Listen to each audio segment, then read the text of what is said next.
Gloire au saint et puissant nom de Jésus-Christ. Frères et sœurs dans le Seigneur, que Dieu vous bénisse. Et à vous tous aussi qui prenez plaisir à écouter les enseignements de la lumière sur les Écritures, que la grandeur du Seigneur se manifeste en votre faveur et que sa main puissante vous ouvre les portes de ses bénédictions.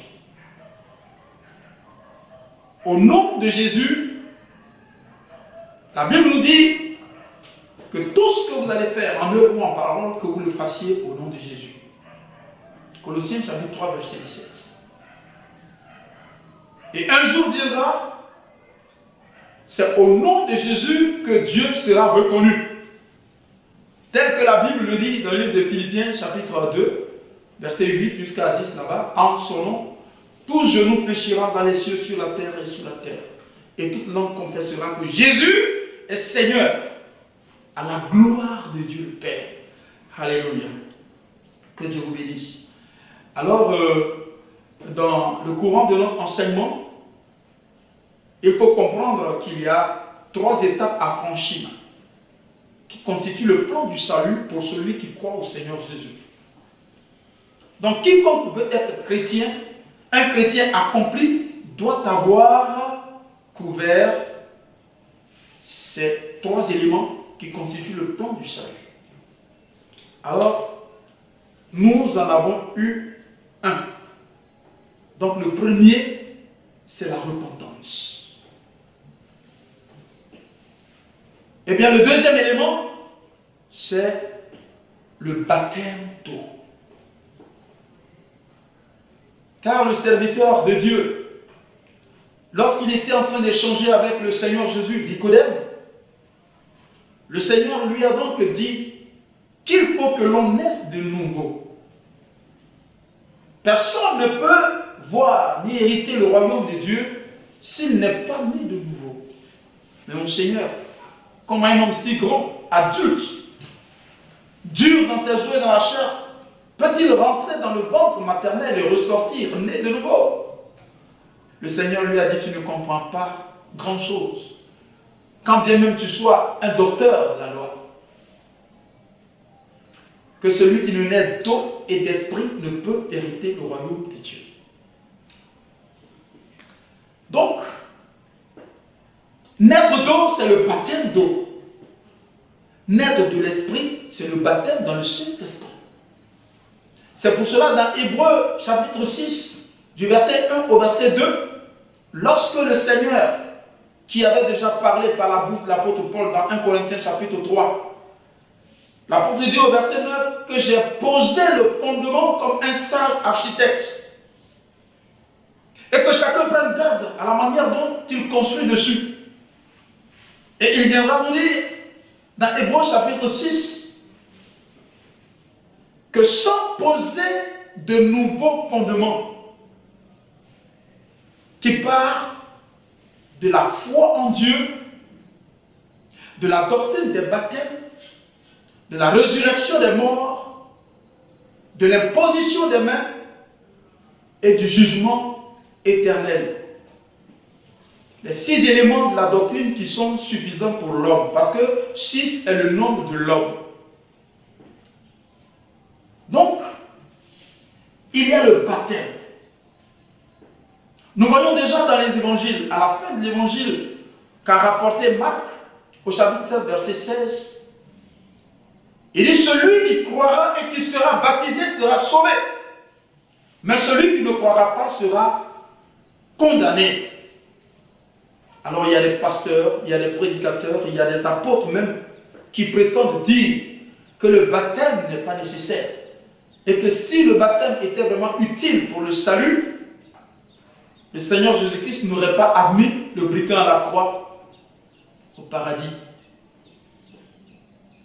Et il trouve plusieurs moyens de justifier qu'une personne pouvait être sauvée sans être baptisée. Nous avons lu dans le livre des Actes des Apôtres au chapitre 17, verset 30 que Dieu ne tient pas compte des temps d'ignorance. Et la Bible dit que le jugement commence dans la maison de Dieu. Pour quelqu'un qui ne savait pas ce qu'il fallait faire, le Seigneur le juge juste au niveau où il était dans sa connaissance. Mais lorsque tu as appréhendé la vérité, ou du moins tu as entendu parler de ce qui est vrai, et que tu rejettes cela, le Seigneur te rejette. Donc nous voyons dans Matthieu chapitre 28, verset 19, allez partout le monde et prêchez la bonne nouvelle à toutes les nations. Baptisez-les au nom du Père et du Fils et du Saint-Esprit. Et enseignez-leur à observer tout. Gloire à Dieu. Alors le baptême, donc on baptise. Le baptême, certains diront, c'est un simple rite religieux, chrétien. Il faut prendre de l'eau pour l'asperger sur la tête. D'autres disent qu'il faut le faire dans une eau suffisante pour que tout le corps soit immergé. Donc les uns le font comme ci, d'autres le font comme ça. Et il faut le baptême au nom du Père, du Fils et du Saint-Esprit. Mais est-ce qu'il faut faire le baptême au nom du Père, du Fils et du Saint-Esprit? Est-ce qu'il faut être baptisé par aspersion en jetant quelques gouttes d'eau sur cette personne?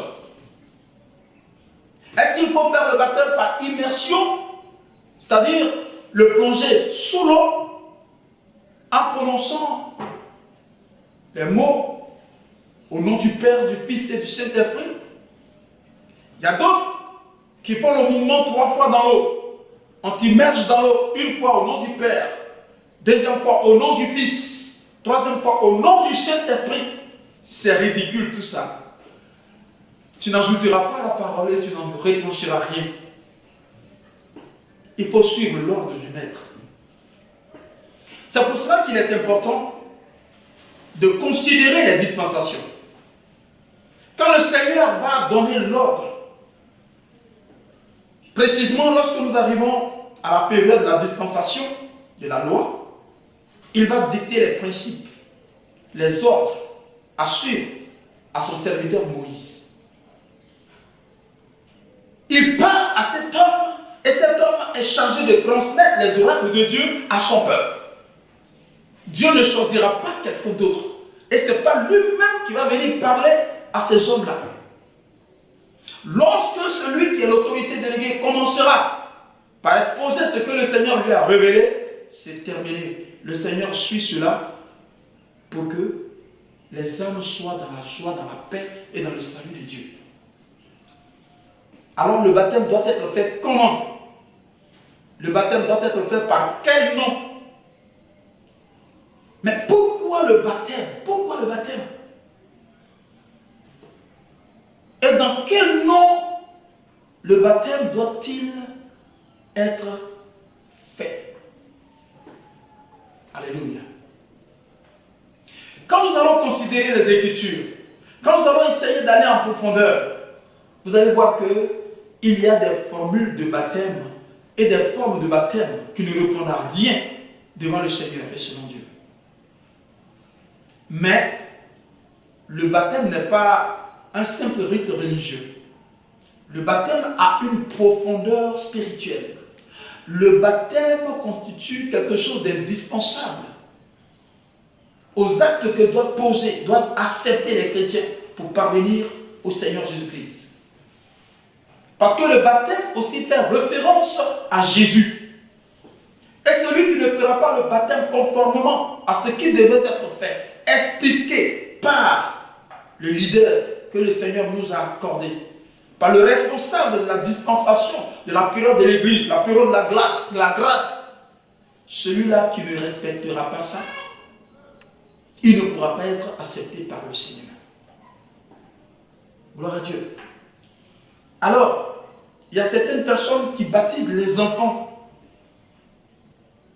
Moi, j'étais dans une église où mon père et ma mère étaient convertis. Alors, lorsque le Seigneur a permis que je naisse, j'ai été baptisé à l'âge de 7 jours. Lorsque j'avais 7 jours, mon papa qui voulait tellement que ses enfants soient sauvés, m'a fait baptiser à l'âge de 7 jours. Alléluia. Pourtant, la Bible dit, repentez-vous. Repentez-vous. Et ce qui suit la repentance, c'est le baptême. Je vous avais expliqué l'autre fois que, par la repentance, nous manifestons le type de la mort du Seigneur Jésus.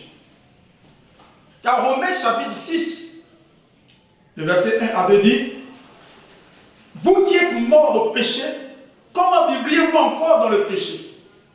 Christ est mort à la croix. Nous devions nous aussi mourir. Et cette mort se concrétise par notre repentance.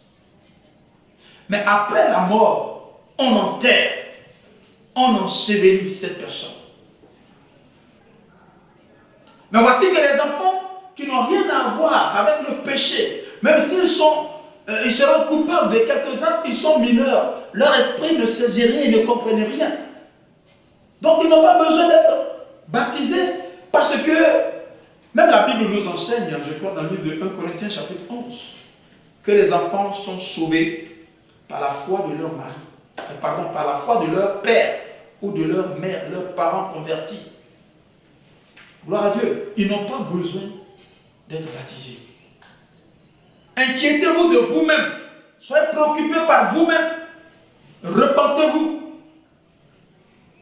Et alors, d'autres le font en jetant quelques gouttes d'eau sur leur tête. Si tu as bien compris le sens du baptême, tu n'accepteras pas que quelques gouttes seulement touchent ta tête. Parce que le Seigneur a donné de l'eau pour symboliser le tombeau. Car la Bible dit dans le livre de Romains, chapitre 6 toujours, à partir du verset 4, que vous avez été ensevelis avec lui par le baptême.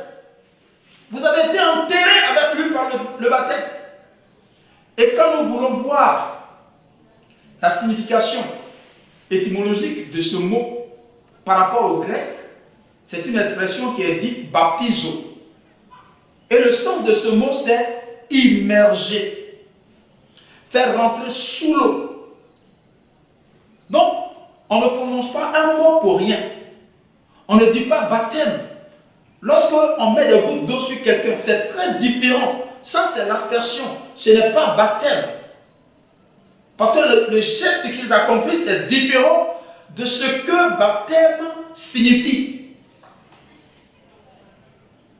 Donc, comment baptiser? Qui baptiser? Pourquoi baptiser? Alors, l'étude prochaine nous donnera une bonne clarification. Nous aurons toujours les Écritures pour support. Il n'y a personne qui peut argumenter avec les Écritures à l'appui que les enfants ont été baptisés dans la Bible. Que certaines personnes ont reçu des gouttes d'eau sur leur corps pour le baptême.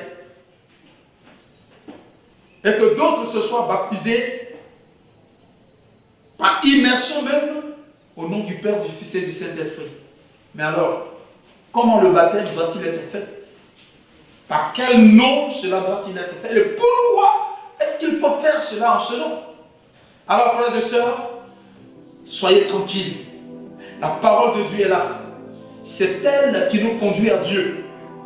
Et de ce fait, si nous acceptons la parole de Dieu, et non des organisations, des dénominations, l'affection de son pasteur, mais quand tu as l'affection pour la parole de Dieu et que tu aimes la parole de Dieu, le Seigneur de gloire sanctifiera son nom, il te bénira et tu auras en partage le royaume des cieux. Ça c'est sûr.